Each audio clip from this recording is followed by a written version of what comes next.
When Apple announced the iPhone 14 Pro, they built the hype around a display cutout, updated cameras, and this deep purple color.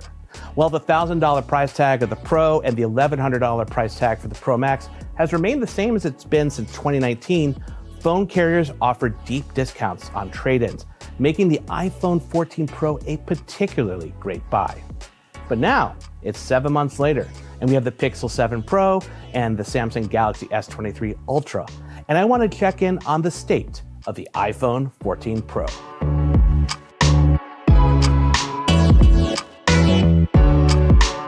Overall, I'm as happy with the iPhone 14 Pro as Tim Cook is seeing someone with a Macintosh SE at the new Apple Store in Mumbai. Now, if you're watching this and haven't yet, make sure to check out my 3-month check-in video for the 14 Pro and my original review video. And you know what? That actually might be the best place to start. The biggest differences with the iPhone 14 Pro now versus when it came out in September 2022 is iOS. Nearly all the features and tools we were promised at WWDC are now out, including Apple Pay Later, live activities updates on the lock screen, emergency SOS via satellite.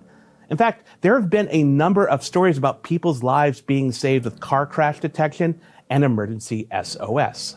But those additions have come with software bugs. And I'm not talking about car crash detection being triggered on roller coaster rides or by skiers, though. Yeah, that did happen. And I should be clear that car crash detection, even as Apple fine-tunes the bugs, is actually one of the most significant additions on these phones. In my 7 months with the phone, there were 3 or 4 times where it just froze for a second or two. No matter how I tapped, it was unresponsive. I also suffered the weather app bug where I'd open it up and as opposed to seeing the city and forecast, it just had the city name and the rest was blank.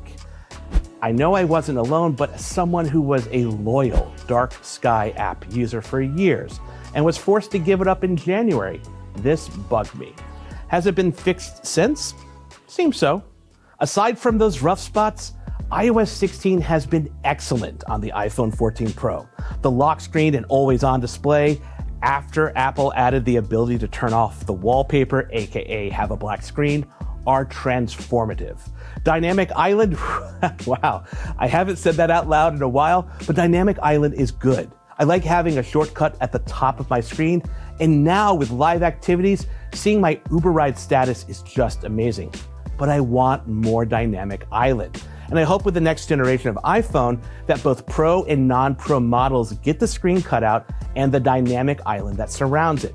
That would incentivize more app developers to take advantage of it, as well as more fine-tuning and features to be developed. The 14 Pro is also where Apple flexes its camera prowess. On the whole, photos are quite good and at times excellent. I do find that the iPhone 14 Pro doesn't like shadows and does everything it can to brighten them.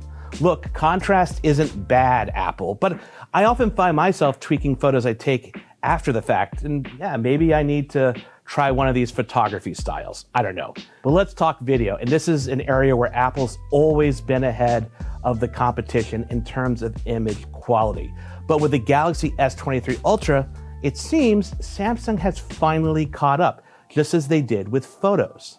But out of all the phones I have access to as a reviewer, the iPhone 14 Pro is my go-to machine for making media.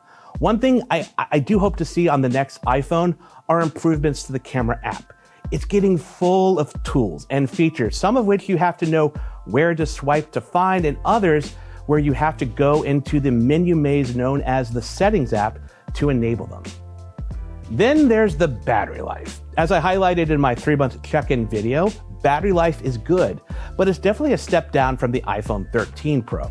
My go-to has been the iPhone 14 Pro Max, which gets through a day on a single charge even with heavy use. In fact, my screen on time averages around 7 hours, which is good.